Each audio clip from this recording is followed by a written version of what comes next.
Hello friends, welcome back to Excel Universe. मैं प्रेमकांत पांडे एक बार फिर से हाजिर हूं माइक्रोसॉफ्ट एक्सेल वीडियो ट्यूटोरियल के एक और नए टॉपिक को लेकर। हमने पिछले वीडियो में नेटवर्क डेज इंटरनेशनल और वर्क डे इंटरनेशनल फंक्शन के कुछ बिजनेस सिनेरियो के बारे में बात किया था, जिसमें हमने सीखा था कि किसी भी दिए गए दो डेट के बीच किसी पार्टिकुलर डे को अगर हमें काउंट करके लाना हो तो हम कैसे लाएंगे। अगर आपने उस वीडियो को मिस कर दिया है तो ऊपर आई बटन में मैंने लिंक दिया हुआ है, वहां से जाके आप देख सकते हैं। आज भी हम कुछ उसी तरह के प्रॉब्लम को सॉल्व करने वाले हैं, जिसमें आज का हमारा सवाल है कि किसी भी महीने के अंदर सेकेंड सैटरडे और फोर्थ सैटरडे इनको छोड़कर बाकी सारे को वर्किंग डे में काउंट करना है। यानी कि सेकेंड सैटरडे और फोर्थ सैटरडे हमारा हॉलीडे होगा, और हो सकता है कि हम संडे को भी इसमें वर्किंग डे काउंट करें या हम इसे वीकेंड में काउंट करें। तो इस तरह के कुछ सिनेरियो को हम आज की इस वीडियो में सॉल्व करने वाले हैं। तो बने रहिए इस वीडियो के अंत तक और मैं आपको लेकर चलता हूं अपने एक्सेल वर्कशीट के ऊपर। Let's start.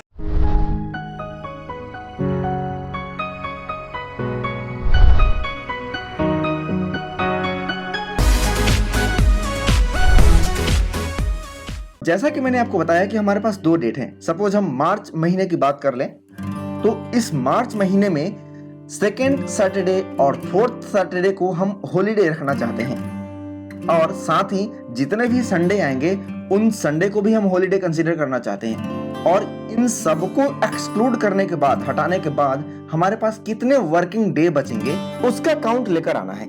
इसी तरह अगर हम यहाँ पे 31 मार्च की जगह 31 दिसंबर कर दें, तब हमारे पास हर महीने के सेकेंड और फोर्थ सैटरडे को हटाकर साथ ही जितने भी संडे आए उन सबको हटाकर कितने वर्किंग डे बनेंगे तो इनका काउंट लेकर आना है। तो अभी फिलहाल हम बात करते हैं एक महीने के डेट रेंज पे, फिर हम एक बड़ी डेट रेंज पे बात करेंगे। तो यहाँ 1 मार्च से 31 मार्च के बीच के वर्किंग डेज के काउंट को लाना है। तो यहाँ पे मैं लिखता हूँ equal to networkdays.intl। Start date हमारा ये 1 मार्च हो जाएगा, कॉमा एंड डेट ये 31 मार्च, और करेंगे ब्रैकेट क्लोज एंड इंटर। तो यह फंक्शन बाय डिफॉल्ट सैटरडे और संडे को हॉलीडे कंसीडर करता है, इसलिए यहाँ पे ये 23 डेज दे रहा है, यानी कि सैटरडे और संडे को हटा के। तो अब हम इसके अंदर जाते हैं। हम चाहते हैं कि हमारे सारे डेज वो वर्किंग डे हो जाए।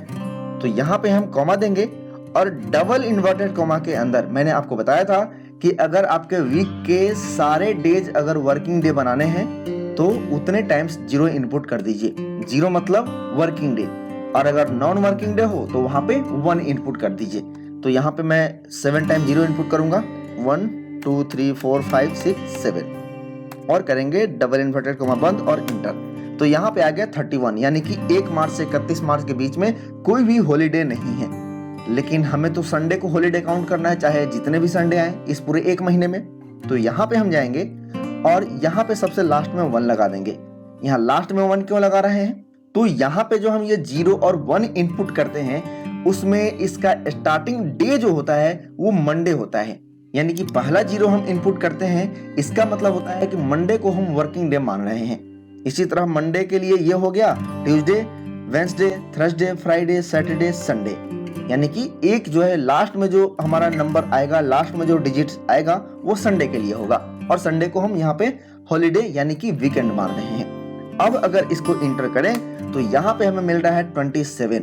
इसका मतलब कि इस पूरे महीने में 4 संडे आएंगे जो हमारे नॉन वर्किंग डे हैं। आप चाहें तो इसमें संडे के लिए दिया गया नंबर भी इनपुट कर सकते हैं। यहाँ पे नीचे जाएंगे तो आपको संडे ओनली यानी कि 11 नंबर इनपुट करना पड़ेगा, और वही सेम रिजल्ट आपको यहाँ पे मिल जाएगा। तो ये हो गया नेटवर्क डेज इंटरनेशनल में वीकेंड को कस्टमाइज करने की बात। अब हम चाहते हैं कि हमारा सेकेंड और फोर्थ सैटरडे वो हॉलीडे आए, तो उसके लिए यहाँ पे अभी ऐसा कोई ऑप्शन नहीं दिया गया है जिससे कि हम इसको कर सकें। तो यहाँ इसके लास्ट में एक और ऑप्शनल आर्गुमेंट है हॉलीडेज, इसमें हम उस डेट को इनपुट कर दें। यहाँ जो भी इनपुट करेंगे वो हमारा हॉलीडे हो जाएगा। तो सबसे पहले हमें यह पता करना होगा कि 1 मार्च से लेकर और 31 मार्च के बीच में ऐसा कौन सा डेट है जिसपे कि हमारा सेकेंड और फोर्थ सैटरडे आया है।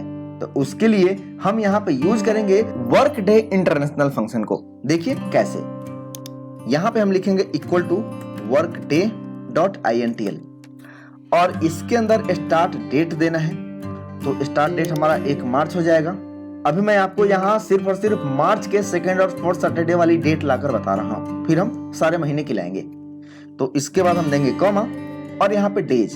तो हमें निकालना है सेकंड सैटरडे, तो यहाँ पे दूंगा नंबर 2 और इसके बाद जाएंगे इसके वीकेंड में और यहाँ पे हम इनपुट करेंगे 1, यानी मंडे हमारा नॉन वर्किंग डे यानी कि छुट्टी, ट्यूसडे की भी छुट्टी, वेंसडे की भी छुट्टी, थर्सडे की भी छुट्टी, फ्राइडे की भी छुट्टी, लेकिन सैटरडे हमारा वर्किंग डे। और हमारा संडे तो ऑलरेडी हमने यहाँ पे छुट्टी लिया ही हुआ था।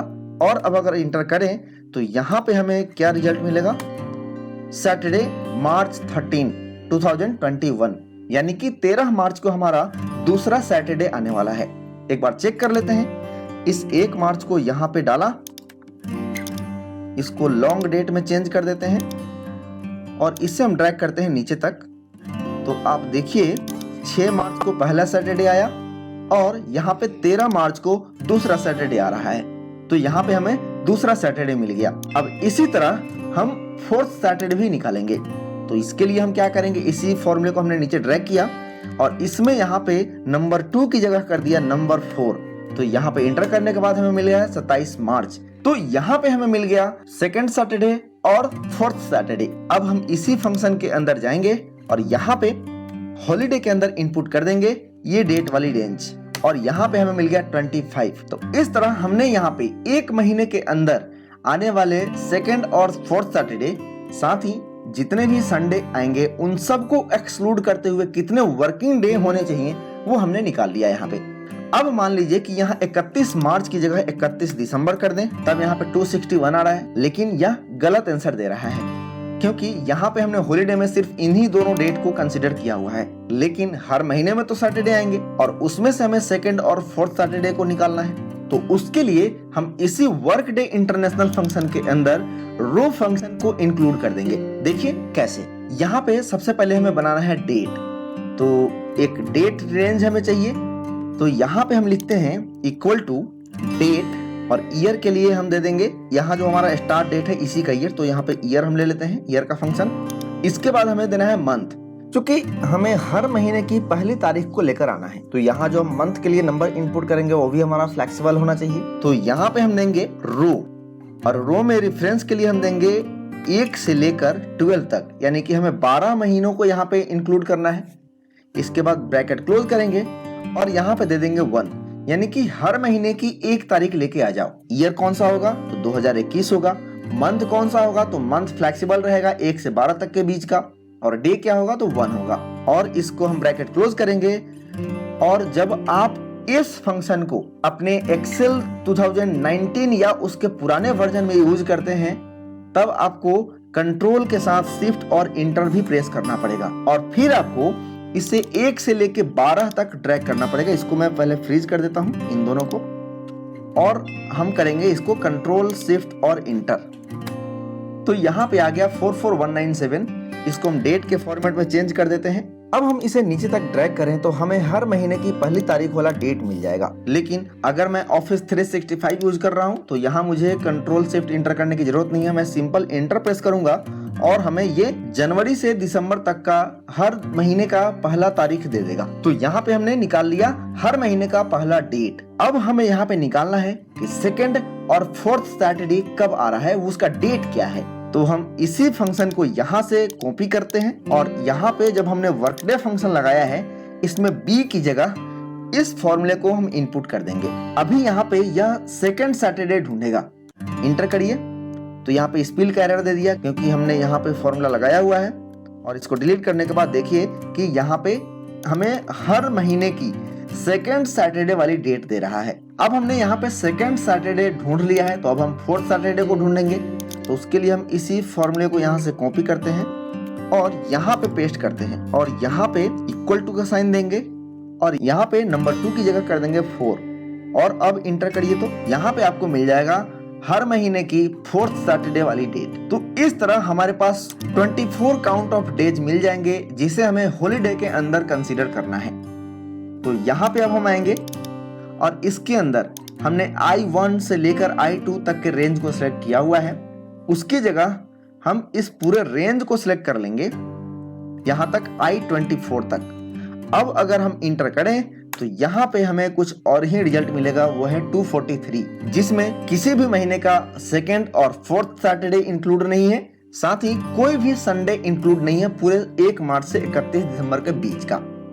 अब अगर मान लीजिए कि इसको 1 जनवरी हम कर देते हैं, तब हमारे पास 289 डेज आएंगे। तो इस तरह हमने अपना वर्किंग डेज निकाल लिया, जिसमें साल के किसी भी संडे को इंक्लूड नहीं किया है, साथ ही इसमें किसी भी महीने के सेकंड और फोर्थ सैटरडे को भी इंक्लूड नहीं किया गया है। अगर आप चाहते हैं कि आपके सेकंड और फोर्थ सैटरडे ही हॉलीडे हो, तो उसके लिए आप इसी फंक्शन के अंदर कुछ चेंजेस करके ऐसा कर सकते हैं। जैसे इसी फंक्शन को यहाँ से कॉपी कर लेता हूँ और यहाँ पे कर दिया पेस्ट, और इसमें यहाँ जो वीकेंड में मैंने 11 को सिलेक्ट किया है, इसकी जगह आपको 7 टाइम 0 इनपुट कर देना है और अब इंटर करेंगे तो यहाँ पे आपको जो रिजल्ट मिलेगा, इसमें हर महीने की सेकेंड और फोर्थ सैटरडे को छोड़कर सारे डे वर्किंग डे में आएंगे और उस हिसाब से हमारे पास इसका जो काउंट मिलेगा वो 341 होगा। तो इस तरह आपने यहाँ पे नेट वर्क डेज इंटरनेशनल और वर्क डे इंटरनेशनल फंक्शन का एक और बिजनेस सिनेरियो देखा, जिसमें हम अपने हिसाब से वीकेंड को कस्टमाइज कर सकते हैं। तो कैसा लगा आपको ये एक्सेल का टिप्स? आई होप आपको पसंद आया होगा। ऐसा ही एक्सेल के टिप्स और ट्रिक्स के बारे में जानने के लिए चैनल को सब्सक्राइब करें, नोटिफिकेशन बेल को दबाएं आने वाली वीडियो के अपडेट सबसे पहले पाने के लिए। और हाँ, आप चैनल को ज्वाइन भी कर सकते हैं, इस पे आपको एक्सक्लूसिव सपोर्ट मिलेगा मेरी तरफ से आपके किसी भी एक्सेल से रिलेटेड क्वेरीज के लिए। मिलेंगे अगली वीडियो में एक्सेल के कुछ और नए टिप्स और ट्रिक्स के साथ। तब तक के लिए नमस्कार। Thank you for watching this video.